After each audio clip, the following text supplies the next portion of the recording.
Bugün masamızda izleyen herkesin aklında yer etmiş 1984 yapımı bir Kemal Sunal klasiği var. Orta direk Şaban. Aynen öyle. Orta direk Şaban.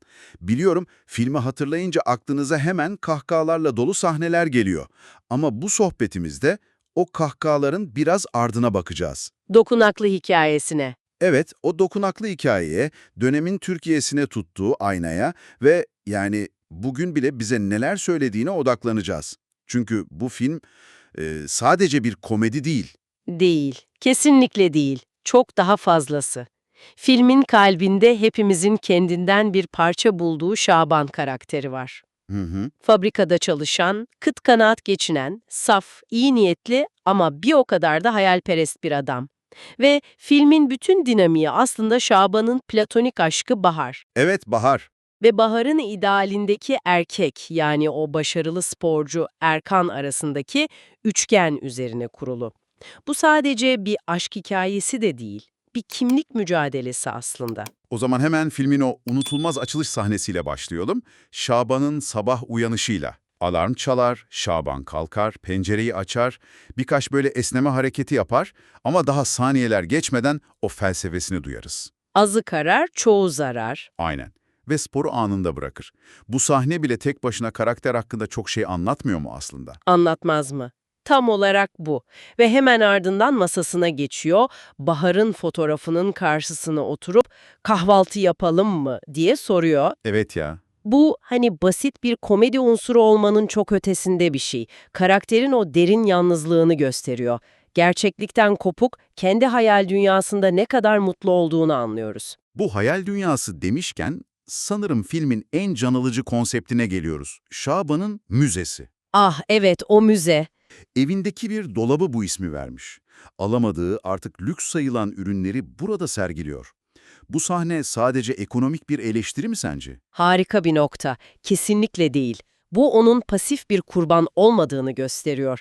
O müze aslında 80'ler Türkiye'sindeki yoksunluk kültürünün sanatsal bir ifadesi. Yoksunluk kültürü. Çok iyi tabir. Yani insanlar ulaşamadıkları şeylere bir arzu nesnesi olarak değil de adeta kutsal bir emanet gibi yaklaşıyor.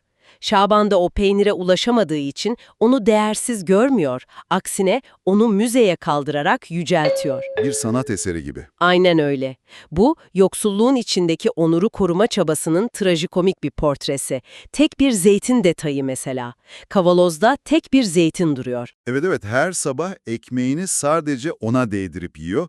Yoksulluğun ne kadar somutlaştığının resmi gibi. Ve bunu yaparkenki o tavrı kendi kendine krallar gibisin oğlum Şaban. Bu devirde kim bulmuş beyaz peyniri diyor. Kendi ağlanacak haline gülüyor resmen. Tam olarak bu.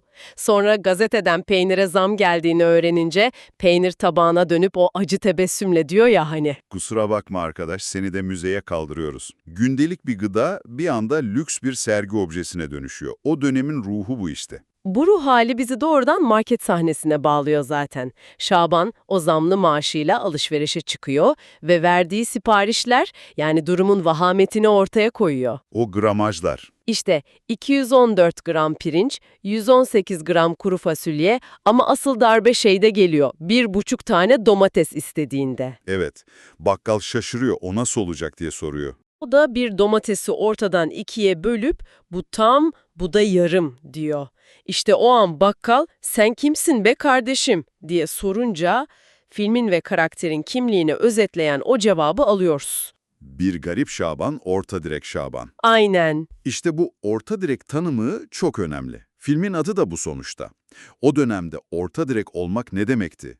Bugün kullandığımız orta sınıf gibi bir şey miydi? Aslında tam da bir siyasi vaadi temsil ediyordu. 80'lerde orta direk, dar ve sabit gelirlileri, memurları, işçileri, küçük esnafı kapsayan ve hani ekonomik olarak güçlendirileceği vaat edilen bir kitleydi. Anladım. Bir umut yani. Evet, bir nevi sizi bu sıkıntılardan kurtarıp refaha erdireceğiz mesajıydı.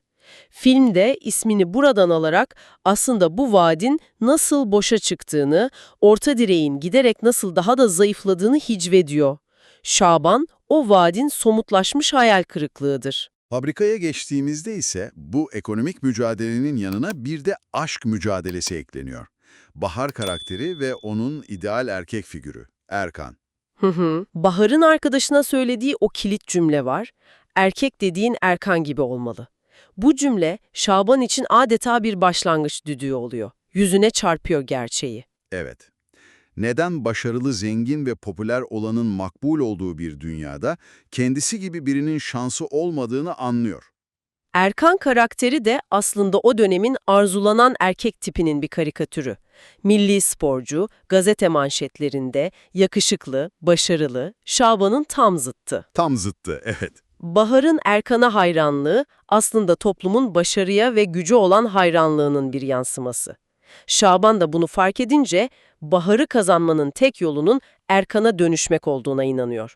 Ve o an ağzından dökülen o cümle. Erkan ne yaptıysa daha iyisini yapacağım, onun rekorlarını kırmazsam bana da orta direk Şaban demesinler. İşte bu cümle bir meydan okumadan çok bir çaresizlik çığlığı aslında. Bu çaresizlik onu kahvehaneye sürüklüyor. Orada da herkes Erkan'ı övüyor. Birbirlerine de amma yakışıyorlar falan diyorlar. Şaban'ın damarına basıyorlar resmen. Hem de nasıl? Kahvecinin o sorusuysa bardağı taşıran son damla oluyor. Sen kız olsan kime bakardın? Erkan'a mı yoksa buna mı? Ama işin trajikomik yanı ne biliyor musun? Ne? Şaban'a asıl yıkan şey bu laflar değil. Kahveye gelen zam oluyor. Kahveci 10 lira daha isteyince filmin artık imzası haline gelen o zam bayılması sahnelerinden ilkini izliyoruz. Şaban oracıkta yığılıp kalıyor. O bayılma sahnelerindeki Kemal Sunal oyunculuğu inanılmaz bir şey. En acıklı anlarda bile yüzünde masum, neredeyse çocuksu bir tebessüm var. Evet, evet. O zam bayılması sahnelerinde acı çekerken değil de bir oyunu kaybeden bir çocuk gibi şaşkınlıkla bayılıyor. Kartal Tibet'in yönetmenliği de bu tezatlığı çok iyi kullanıyor. Seyirciyi güldürürken aslında karakterin yaşadığı dramın ağırlığını hissettiriyor. Ve bu olaydan sonra Şaban'ın akıl almaz spor denemeleri başlıyor. Engelli koşu, çekiç atma, gülle atma, sırıkla atlama, her birinde kendini daha da rezil ediyor. Mahalledeki kasalardan yaptığı engelli parkurunda yere kapaklanıyor mesela. Aynen, ben fırlatsam aya gider dediği çekici antrenörün kafasına isabet ettiriyor. Bu sahnelerin arka arkaya sıralanması çok zekice. Çünkü her bir başarısız deneme Şaban'ın o başarılı erkek kalıbına ne kadar yabancı olduğunun altını çiziyor. O kalıba girmeye çalıştıkça daha da komik duruma düşüyor. Çünkü o dünyanın insanı değil. En unutulmazı da sırıkla atlama sahnesi sanırım. Direkle konuşması var ya. Oğlum direk, sen direk, oğlu direk, ben orta direk, başkasından fayda yok bize, atlat beni şu engelden. İşte bu. Artık cansız nesnelerden medet umacak kadar yalnız ve çaresiz olduğunun bir göstergesi. Ve tabii ki o denemenin sonu da felaketle bitiyor. Engeli aşmak yerine ki antrenörün üzerine düşüyor. Sonra da yardım edeyim derken adamı denize yuvarlıyor. Tam bir komedi. Bu çırpınışları basketbol sahnesiyle devam ediyor. Erkan'ın son saniye basketiyle maçı kazandırmasını kahveci izlerken kahveci zamlı kahve, zamlı pişti deyince ikinci kez bayılıyor. Artık aklını tamamen yitirmiş bir halde.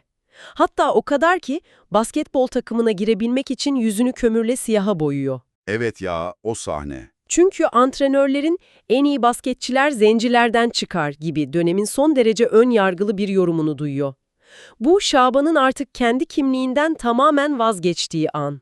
Kabul görmek için başka biri olmaya razı. Aynen. Tabii antrenör sevinçle onu öpünce boyası akıyor ve foyası ortaya çıkıyor. Bu hem çok komik hem de karakterin ne kadar dibe vurduğunu gösteren acıklı bir sahne. Tam Şaban'ın bu en çaresiz anlarında filmdeki düğümler de yavaş yavaş çözülmeye başlıyor. Bir anda Bahar'ı okutan o zengin iş adamı Adnan Bıçakçı'nın aslında onun özdedesi olduğunu öğreniyoruz. Ve diğer yanda da Erkan'ın gerçek yüzünü görüyoruz. Evet, bu çok kritik bir an. Erkan'ın babasına söylediği o sözler karakterinin bütün sahteliğini gözler önüne seriyor.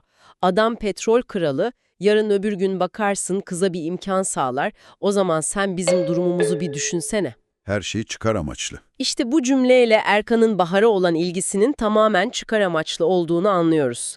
Bu durum Şaban'ın o saf, karşılıksız ve çocuksuz sevgisini bir anda o kadar değerli kılıyor ki. Şaban'ın maceraları ise bitmiyor.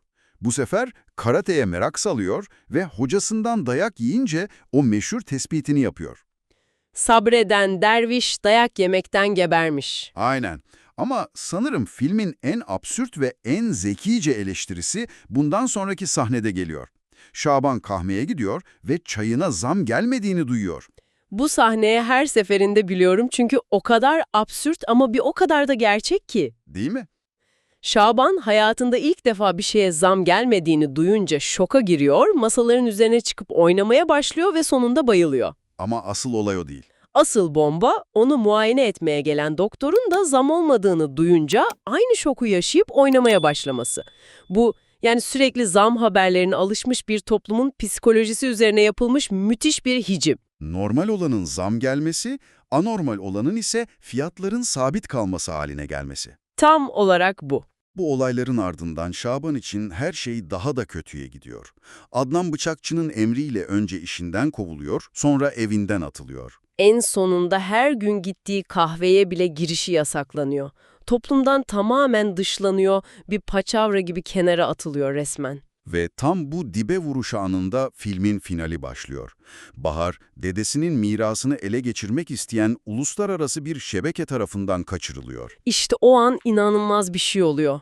Bugüne kadar girdiği bütün spor denemelerinde başarısız olan, rezil olan Şaban, gerçek bir tehlike anında adeta bir süper kahramana dönüşüyor. Gerçekten inanılmaz bir dönüşüm o. Arabaları bir maratoncu gibi koşarak takip ediyor, yoldaki engelleri bir atlet gibi aşıyor. Ve en sonunda kötü adamların saklandığı eve bir sırıkla atlayarak giriyor. Bütün o komik ve başarısız denemeler sanki bu an için yapılmış birer antrenman gibiydi. Aynen öyle. Film bize şunu söylüyor. Şaban, yapay yarışlarda toplumun dayattığı başarı kriterlerinde başarısız olabilir. Ama sevdiği kadın gerçek bir tehlikedeyken içindeki potansiyel ortaya çıkıyor. Çünkü motivasyonu farklı artık. Evet, bu seferki motivasyonu birilerine kendini ispatlamak değil, sevdiği insanı korumak. Bu çok daha saf ve güçlü bir motivasyon. Finaldeki dövüş sahnesi de bir harika.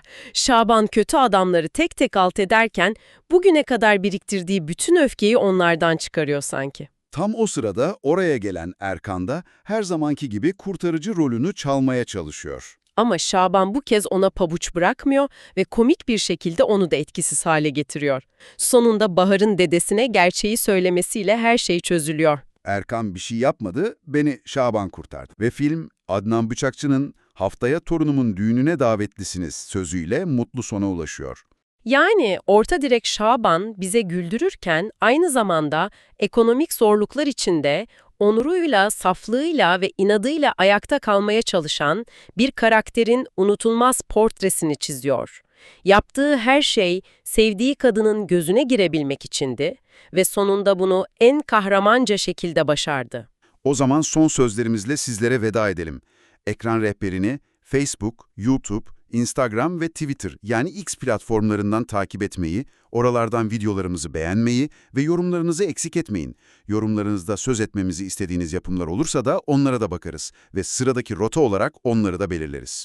Bu sohbeti kapatmadan önce aklıma takılan bir soruyu da sana bırakmak istiyorum. Film, Şaban'ın Bahar ile evlenip zenginliğe kavuşmasıyla bitiyor. Peki bu mutlu son gerçekten orta direk için bir zafer mi? Güzel soru. Yoksa bu ekonomik sıkıntılardan kurtulmanın tek yolunun masalsı bir şans, yani zengin bir aileye damat gitmek olduğu mesajını mı veriyor? Şaban'ın zaferi karakterinin ve pes etmemesinin bir ödülü mü? Yoksa sistemsel bir soruna sunulan gerçekçi olmayan bir çözüm mü? Başka bir içerikte görüşebilmek ümidiyle kendinize iyi bakın. Ekran Rehberi YouTube kanalından ayrılmayın, esen kalın, hoşça kalın, iyi günler.